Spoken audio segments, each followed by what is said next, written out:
Luke chapter 16.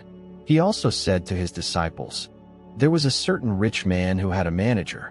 An accusation was made to him that this man was wasting his possessions. He called him and said to him, 'What is this that I hear about you?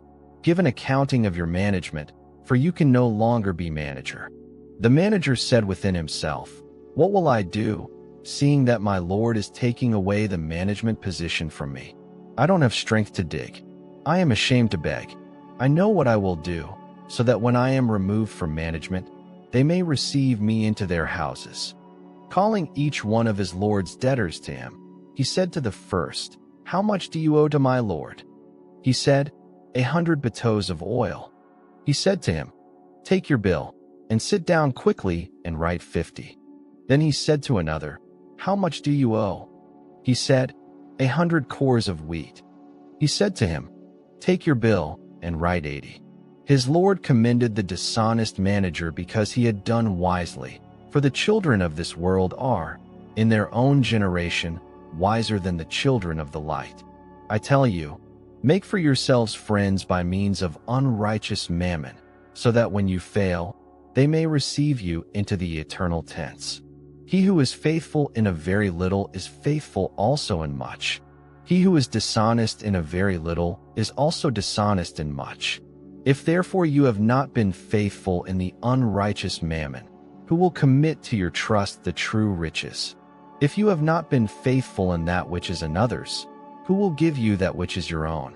No servant can serve two masters, for either he will hate the one and love the other, or else he will hold to one and despise the other.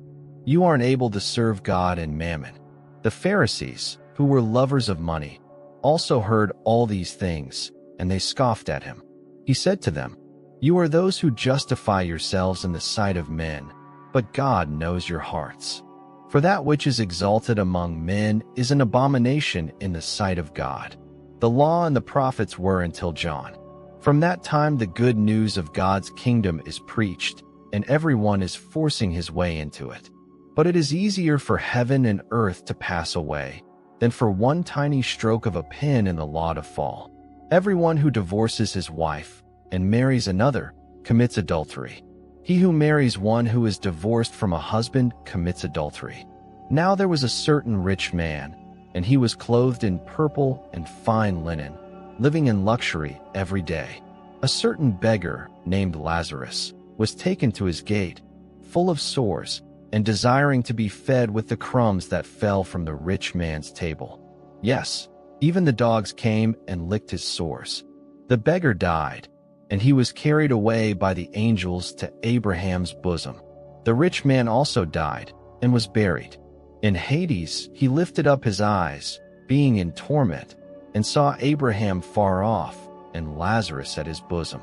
He cried and said, 'Father Abraham, have mercy on me, and send Lazarus, that he may dip the tip of his finger in water and cool my tongue, for I am in anguish in this flame.' But Abraham said, 'Son, remember that you, in your lifetime, received your good things, and Lazarus, in the same way, bad things. But here he is now comforted, and you are in anguish. Besides all this, between us and you there is a great gulf fixed, that those who want to pass from here to you are not able, and that no one may cross over from there to us.' He said, 'I ask you therefore, Father, that you would send him to my father's house, for I have 5 brothers, that he may testify to them, so they won't also come into this place of torment.' But Abraham said to him, 'They have Moses and the prophets. Let them listen to them.' He said, 'No, Father Abraham, but if one goes to them from the dead, they will repent.' He said to him, 'If they don't listen to Moses and the prophets, neither will they be persuaded if one rises from the dead.'